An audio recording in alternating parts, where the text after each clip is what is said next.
Hello, warriors. Welcome to the You Movement. I am B. I have always promised giving a real-time look at what a Kundalini awakening is like. So here I am, a little bit worse for wear. The last 24 hours have been challenging because I've been in deep, profound grief again. At this stage, I'd like to kind of think that I have a doctorate in grief. If it was, a subject matter that is required for the human experience, it is one that has visited me as frequently, if not more so, than the amount of fear I've processed on my awakening. And, everybody's awakening is different, and people are going to deal with what's been locked away inside of them for a number of years. And as I've said in many videos, I was always much more comfortable in my younger years expressing anger. But wet emotions like grief were very much locked away en masse. So they were from the time that I was 2. So I today want to talk a little bit about this twin flame journey. I still hate the name of it, but it is what it is. And how profoundly painful yet powerful necessity for releasing all of those emotions that I just mentioned. So it is like all things on this journey, no longer residing on a paradigm, but a collapsed dualistic structure of both brilliance and brutality, collapsed in together, both light and dark collapsed in together. And first of all, if somebody is not on a twin flame journey, then they have no idea what you're talking about. Like, I wouldn't have believed half of this stuff if somebody had talked to me about it 5, 6, 8 years ago, whatever. So if you are not on a twin flame journey and you are watching my channel, please reserve judgment. I'm just putting that out there because people have said some weird, quippy kind of comments to me before. And honest to God, unless you're on this path, you don't have a clue. I'm sorry, you don't. Nor would I. Nobody would. Nobody would, because this circumstance, this happenstance that catalyzes a spiritual awakening on speed. There's spiritual awakenings, and I was already having a spiritual awakening, and then you go through this soul recognition that triggers, and that's how that's the definer. And I'm going to agree with that this person is your twin flame. Don't like the word twin flame, so you can call it, because lots of people are desperate to find a label that works for them. Is it my twin flame? Is it my false twin flame? Is it a catalyst? It 100% is a catalyst. So a soul comes in, and you have a type of recognition with this person that is, it defines reason. It defines logic. It defies it all, because it's like, it makes zero sense. It makes zero sense whatsoever. And it's not supposed to, because it's a spiritual happenstance, not a logical one. And you meet somebody that cracks open what was your definition of love into a heart expansion that just takes a time. It's a process of your heart center expanding into what is truly love, therefore divine love or unconditional love. And that growth of your heart center cracking open and expanding, and layers upon layers of conditioning being like ripped off, is the most painful thing I've ever been through in my entire life. Hands down, hands down. Another way to look at it could be, that they unlock the door, or they hold open the door, and that door you might want to try to close as much as you possibly can, but that door, once open, doesn't close properly. And now that door doesn't close properly, all of the stuff that you were hiding in behind that door start coming out. So that is all of the grief that you haven't processed throughout your entire life. So, and lifetimes before. So you're not just processing the loss of what you believe is the love of your life. Because I had gone through my life loving people, and what that looked like was, do they fit the bill? Can they provide? Can they this? The checklist.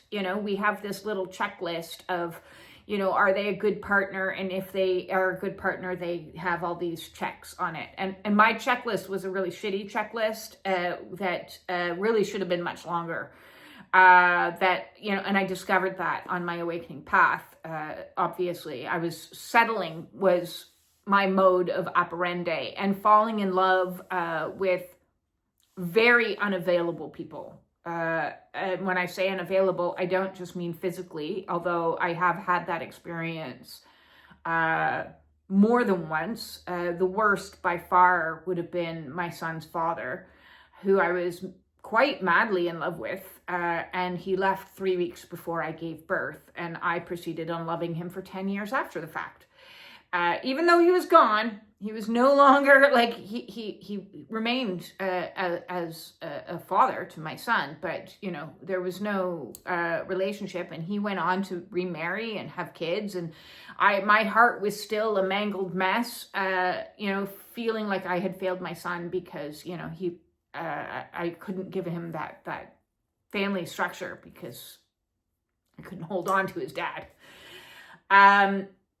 So I tucked that grief away. So this pining feeling was in my heart space, as well as all those others that I had pined after through my life of, wanting so desperately for them to love me and give me attention. My birth father who disappeared, my emotionally absent father, who was present but not able to stand up, who had become so demasculated because my mother wore the masculine role in the household, that he wasn't able to stand in the protector role and protect me from her. So emotionally, he was absent for me. My brother was absent, and I spent most of my life chasing after him and wanting him to care. But his role as the golden meant that he had been triangulated against me and spent his life, fulfilling the bidding of my mother, who, demanded that everybody in their household have certain roles and responsibilities, and all of those were, let's pick on this one. Let's make jokes on this one being me, the scapegoat. So ridicule and distance and silence was normal. So I thought love was silence. And so I played that out in my later years, because here I fall in love with a man, I have a child, and he gives me silence. And I'm like, it must be love. It must be love. So my heart's interpretation of what love was quite mangled, really. Quite mangled. And I don't know how much of that has to do with the fact that I'm autistic, and so I don't relate to people, I don't think, in a neurotypical way. I just have this love that can't be contained. So it can't. It's like an abundance of love that I'm trying to like shove in a shoebox. And you can't put the whole ocean in a teaspoon. But that's kind of how I felt most of my life, is I'm supposed to be walking around with a teaspoon, and this, I got to dam up all the rest of my heart. And so when I met a man who was emotionally unavailable and manipulative, I was like, oh, but he's present, but he's physically here. So my checklist, which was very short, became he's physically here, was my checklist. And then along comes this twin scenario, which I certainly was not looking for. I was living my life in my delusions of this is the happiest I'm gonna get, the happy marriage. Like I was miserable, but I was trying as hard as I could to put on a happy face and smile. And along comes this person that like cracked open the shell of conditioning and shell of a dam, the dam that held that ocean in. It cracked, and then the ocean started coming out, this flooding of love, this like I couldn't stop it. Like I couldn't stop it even if I wanted to. Which I wanted to, because I didn't understand what was happening. Like at times I thought, is a magic spell been put on me or something? Has somebody snorted like a love potion up my nose? I don't know what is happening. What is happening to me? Because it didn't follow the protocols of what I had learned my whole life, was how relationship was supposed to go. You were supposed to meet somebody, you were supposed to like have like attraction, and you were supposed to like see if you could bond together according to the checklist, and everything was supposed to be within your control. And none of this was in my control. And it drove my ego. Well, it began the collapse of my ego. So it did. So in my circumstance, which is the same to many other people, is, the 3D version of this story is two people meet each other and I fell madly in love, like this divine love, like real love, like bona fide true love, which I didn't really think existed. Like I knew, like I had like heard stories about it, and obviously studied Shakespeare and poetry and sonnets and things like that. And I'm like, oh, and listened to all the love songs, but I'd never experienced anything like that. So I hadn't, because I'd been playing out all of these karmic situationships, trying to recreate the story that goes, this time they're going to love me, So I thought in my delusion, within my marriage that he loved me more than I loved him. I actually believed that. I believed because he would, dote on me by making me a cup of tea or by doing little things, not realizing all the other things he was doing that were like, it was all a manipulation, right? It was all a manipulation. But we were busy playing the game that is trauma bonds, the game that is, I'm going to give you what you most need while I'm manipulating you, and you're going to give me all the things that I need to like recreate. So like over time, he was turning me into his mother, right? And over time, I was turning him into mine. That's the energy of this time. You're going to love me. And this time I'm going to have control over it. So it was a really weird, fucked up, like, so weird. So,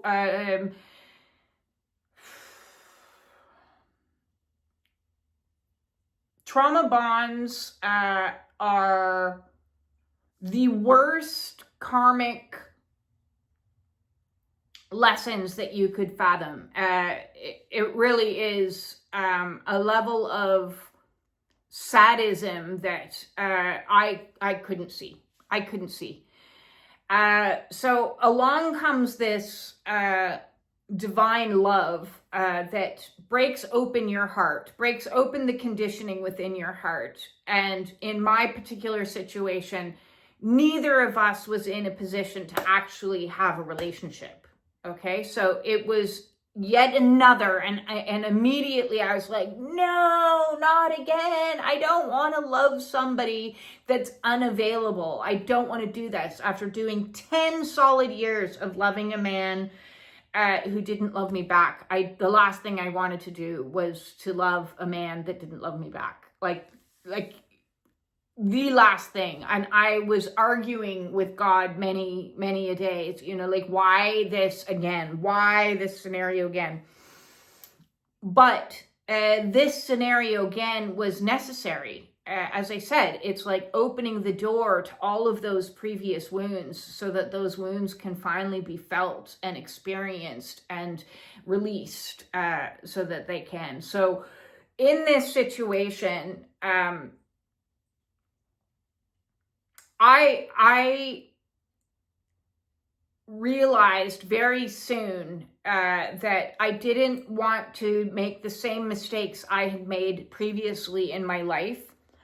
And this was an opportunity to make the right mistakes. And so I tried very hard immediately as upon finding out that he actually had a romantic partner, a fiance. I was like, this has to stop. Our conversations have to stop. And for a couple of weeks, maybe a month, it was like, no, let's be friends. Let's try to be friends and try to work this out. And that just, they call it the bliss phase, where it was like being seen for the first time in your life, being like nothing you can possibly fathom. And then boom, the bliss phase blows up and you go into separation. And it is necessary. And I see the value of it, but it was the most painful thing in the entire world when you've gone your entire life looking for love, and then it finds you the worst possible time. And it's like losing your left arm or something, is what it was like. It was... So I have mentioned in lots of videos how I went searching outside of myself to find the answers, to find the solutions to what was going on, what was happening. I didn't know that I had a Kundalini until a couple of weeks. I did inform him of that this is what's going on. And I thought for a while, oh, maybe we can be on a spiritual quest together and help each other out and assist each other, because I had heard the term ascension partner. And in a sense, that's what we are, but that doesn't mean you communicate on the 3D. So on the 3D, it's two people that are unavailable, that have some sort of weird bond, and then go their separate ways. And it energetically on the 5D creates a new energy that is like a shared energetic field that is merging you and changing you and morphing you and in ways you can't even fathom. Like, my DNA was changing. My very face was changing in the mirror. My eye color has changed. Somebody mentioned to me the other day, asking me about my voice. My voice has changed. No, I didn't consciously try to change anything. How I dress, what I like, what I do, like absolutely everything in my entire life. My entire life has changed. There's not one thing that remains the same. other than my cat. That's it. And that is a good thing. A lot of those things are a good thing, especially because when you're in a situation of meeting a twin flame and you are already in a marriage. Now, I can't speak on his relationship, but I can only speak on mine. Mine was toxic, trauma bond, abusive, and this catalyzed and woke me up so severely from the deluded dream that I was in that it took me only a couple months to realize I need out of my marriage. And it wasn't about I need out of my marriage because we're gonna there was no discussions about, oh, okay, let's both leave our marriages and get together. That did not happen. Okay, that did not happen at all. But in my mind, I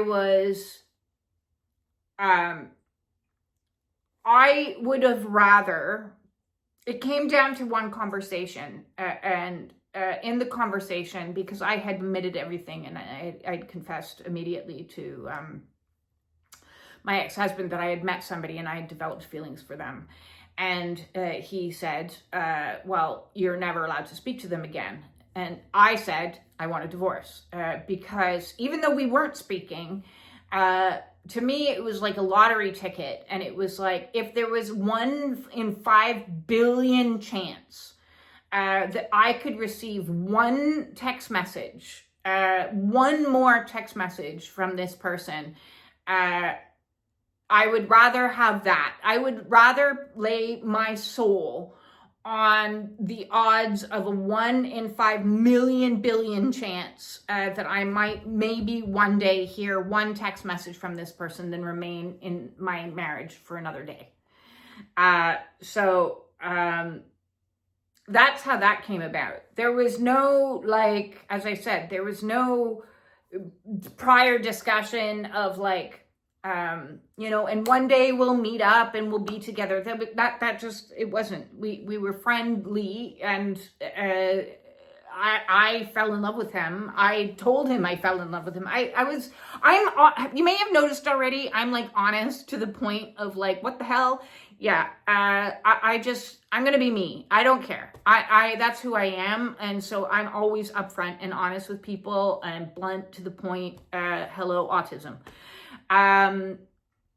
Has it worked well for me in my life? Probably not, but I don't care. It's who I am, and I love myself for it anyways. And in fact, I wish the rest of the world was more like me, where people were just honest and to the point. I'd always rather have somebody say, I like you, I don't like you, you're fat, you're ugly, whatever, than tell me bullshit. I'm not into all that stuff. So where was I going with this? So yes, on the 1 in the million chance, because there was absolutely, without question, inside of me, a secret hope that one day out there, that they would, wake up to the reality that I was the love of their life too, and they wanted to be with me. I had remembered my Reiki master who taught me Reiki 20 odd years ago had told me the story of her getting together with her divine partner. And they were both previously in a marriage, and neither was put pressure on each other to anything. And then both of them decided, listen, I can't shake this person and I want out of my marriage. And then they ended up together. And I thought, just maybe this can be my story. Maybe that's what this is going to be, is that one day, they were going to decide on their own that their relationship wasn't what they thought it was, and they wanted out of it. I put zero pressure on him. In fact, I said to him specifically, I will never advise you on what to do in your relationship because I'm biased. And if you are happy in your relationship, I will go away and I will say nothing for the rest of my life. And I will send you love and happiness and hope everything goes well for you. Like I am in no way, shape, or form put any pressure on him ever to leave his relationship. I wasn't going to do that to her. Did I know her? No, but I'm a woman and I know what it's like to have, a sister code, I do have a sense of sister code and ethics, which says, I'm not going to try to steal him away from you. I was not stealing anybody away from anybody. But there was a hope that maybe because of this twin flame journey, that their relationship was mirroring my relationship. And if my relationship was miserable and abusive and toxic and a trauma bonded, just maybe that's what this was. And then, of course, in the twin flame community, you go down these rabbit holes and they talk about like the third party, and they talk about how, you see all these cards and they're not really happy and, this and that. And so it feeds the delusion that, they're pining for you as much as you're pining for them. I swallowed all that down for years. And in a way, I don't regret it. I don't regret holding on to hope for as long as I did, because, as you know, it took me years to escape from my marriage.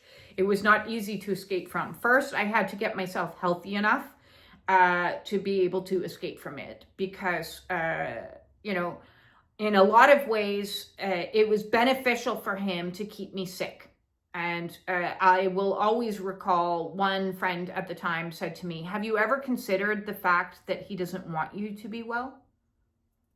And I was like, no. But then when I started considering it and started observing that what he brought in the door for me was bad foods, never cooked me a healthy meal ever, like, oh, you're not doing well, here, have a pizza. Oh, you're feeling sad, here, have some wine. Oh, you're not feeling horny? Here, try some marijuana. So it worked in his best interest to have me fat, diseased, depressed, stoned, or drunk. That worked in his best interest, because then he could do whatever he wanted. So I had to get myself to a place of absolute sobriety, absolute health. And then I got to this place of saying, okay, I want a divorce, because I had in my head the hope that maybe 1 in a 5 million chance my lottery ticket would come in and I might one day meet this person again. And it still took, after that, another year and a half-ish for me to fully finalize my divorce, because first, he wouldn't leave the house.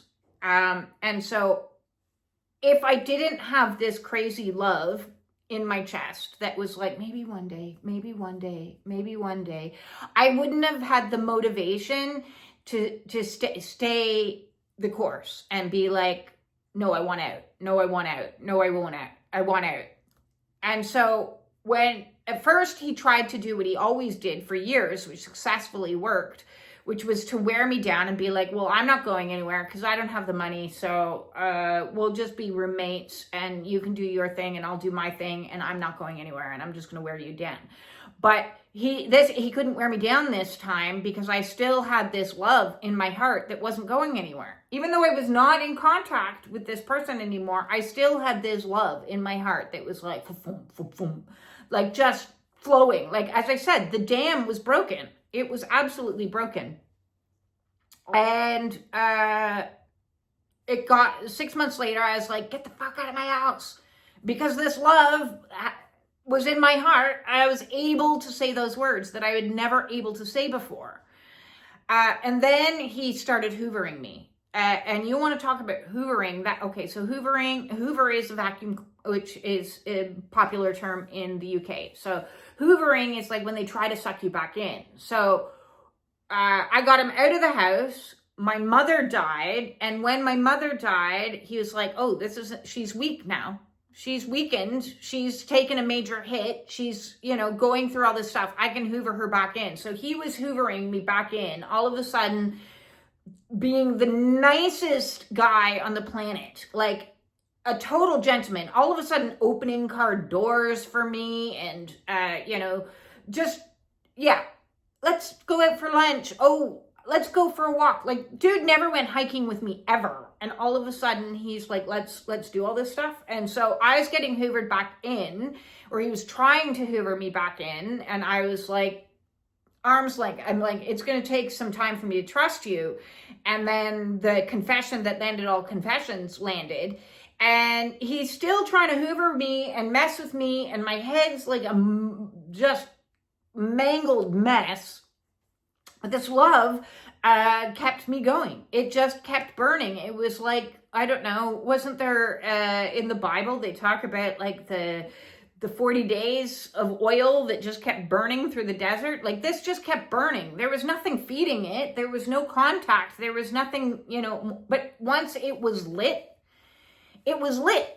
It was lit in my heart. And like this light that was in my heart just wouldn't go out. And so finally, again, because this love was in my heart and this hope was in my heart for as long as it was, I managed to go no contact.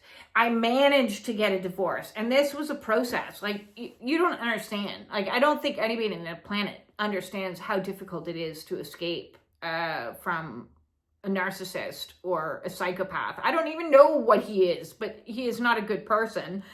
And,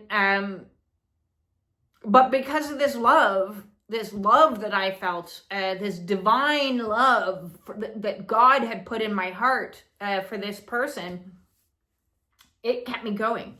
It kept me going. And it continued to keep me going through my legal battle, through the loss of my house, through the loss of my other living situation, to getting myself here. And the one thing I've never fully been able to do is to let go of that hope, because I needed that hope. I needed that hope. I needed to hold on to that hope to keep me going through the desert, through my own personal desert. I needed it. And where I am now is I'm through the desert. Like I'm my life is completely collapsed, and I am in this restorative recovery phase.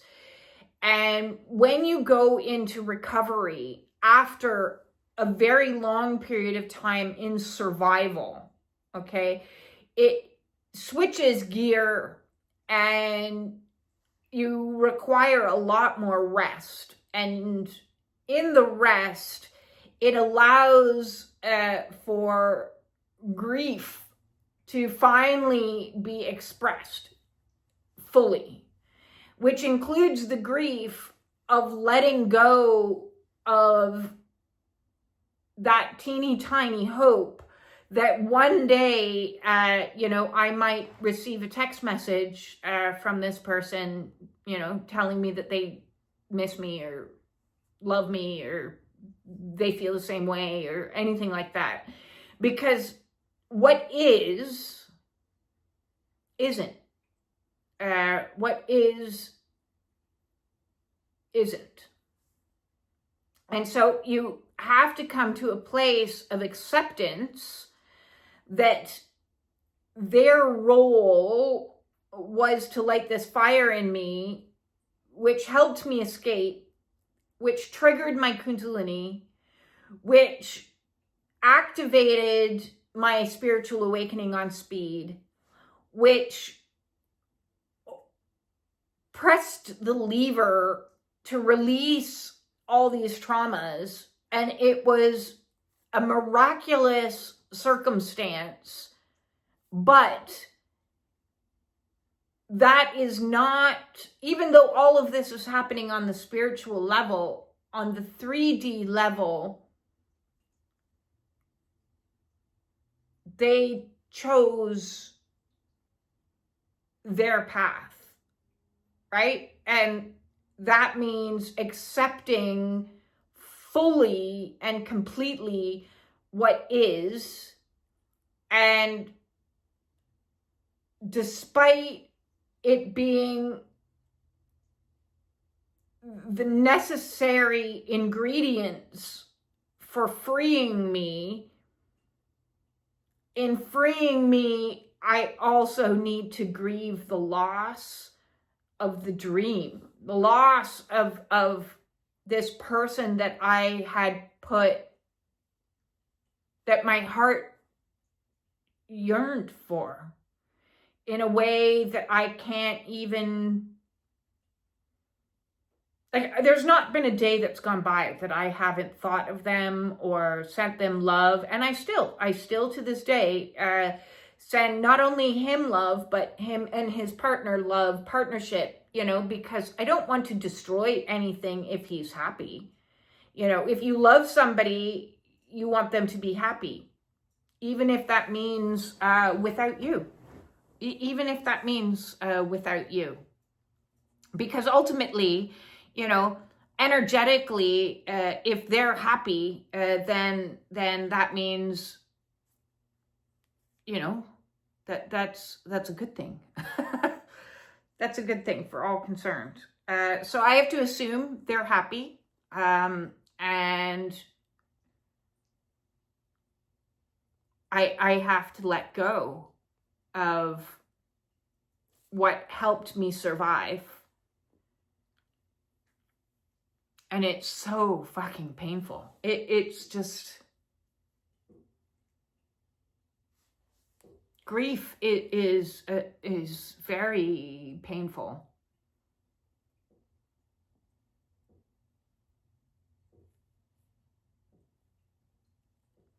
I don't know what the future holds for me. On this awakening path, this whole quest for love or understanding love, and learning all the things love isn't, and learning all the things that love is,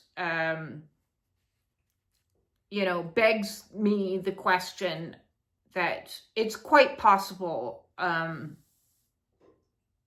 It's quite possible that I will never be in relationship, and I've accepted that painfully. It's that didn't come easily, and I've accepted that. I hope that's not the case. I recently read a really fun little book that a friend of mine wrote called The Itty Bitty Have More Sex Book, which I think is really funny, the timing that I'm reading about. She's a tantric yoga teacher. And I'm like, oh yeah, would love to do some tantra with a partner. So it's God's will. It's God's will, one way or another. But I know that it wouldn't be fair to any man that came in on my life at the present moment in time. I don't have space in my heart for somebody else. I have space in my heart for me right now, and because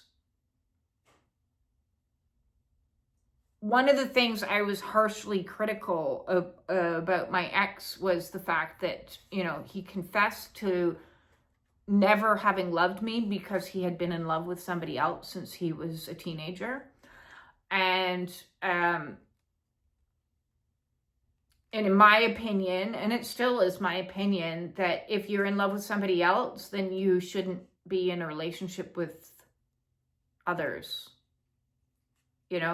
That's not fair to the others. At least the others need to be aware of it, above board. But again, that's my autism coming out, that, had I known that information, I probably wouldn't have gotten into a relationship with him, and I probably wouldn't have married him. So it wouldn't be fair for me to date anyone, not dating anyways, because that's a hard no, but it wouldn't be fair for me to get involved in a relationship with somebody and say, oh, by the way, I've got this massive love in my heart for somebody else. So until I am able to fully grieve this and process through this, what feels like a never-ending flow of this ocean of love, it just doesn't, there's just no stopping. It just doesn't.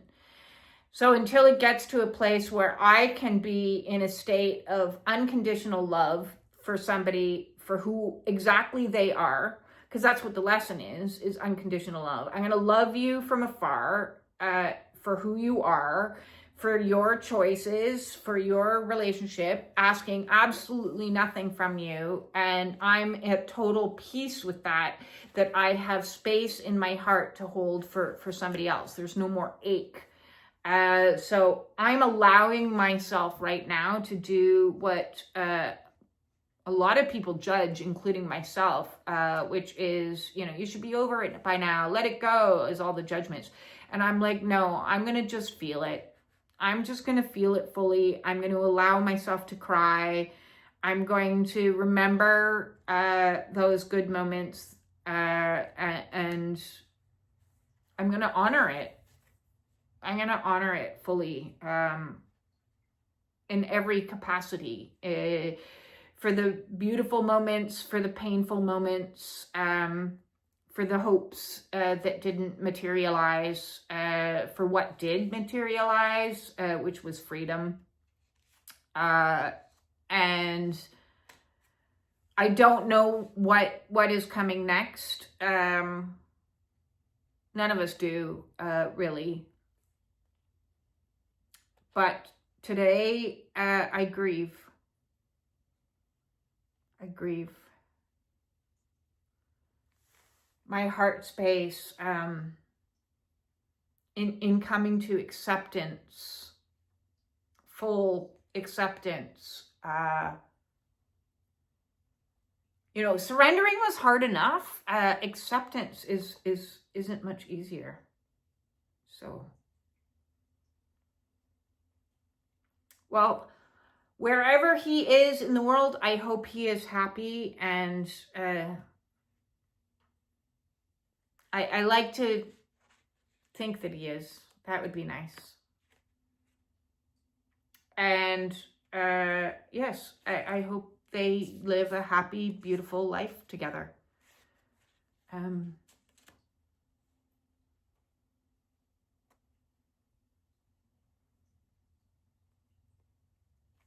If you are on this twin flame journey, you have my utmost empathy. It is painful. It is very, very painful. I don't believe that all twins will end up together. In fact, I see very few twins. I work with a lot of twins. I know a lot of twins, and I don't know any that are together. I know of some that are together, but I don't know any in my immediate grouping that are together. So I know the pain, I know the suffering, I know the grief, I know the doubt, I know the confusion. It is all part of the purification process. It is a spiritual happenstance. It is not by any means normal. You have my utmost empathy. I'm sending you so much love. Anyone who's sitting with grief right now, I wish I could just hold you and rock you and remind you that it's our human experience to experience fully all emotions. If we can go into the depths of the darkness and wail and cry and release, that creates space for an equal of positive to come down the road. But all we can be is in the present moment and feeling whatever is in the present moment, regardless of what our ego has to say about it, and show our heart space love. I love the fact that I can have the capacity to love at that depth. That this flow of energy is a boundless Pacific Ocean full of love that just,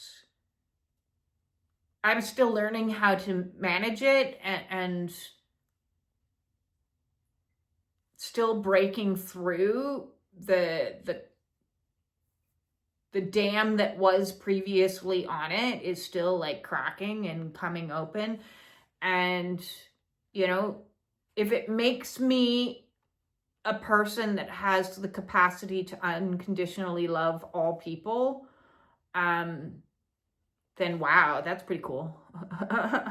If that's where I'm heading, that's pretty cool.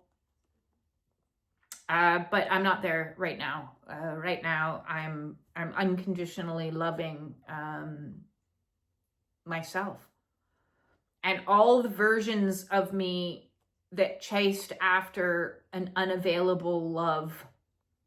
The 2-year-old that chased after her disappearing father and mother, the 5-year-old that desperately chased after emotionally members of my adoptive family, the teenager that chased after boys, the young adult that chased after men, the young woman that held on for 10 years in a foreign country, hoping that her son's father would come back, which never happened. The beautiful woman that endured 15 years of abuse and chased after compassion, empathy,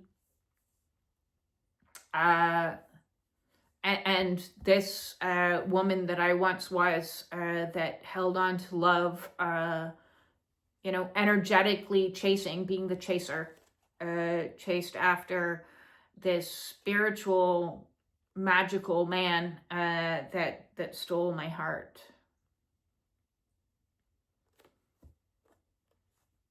That's who I give all my love and forgiveness and care and compassion to right now.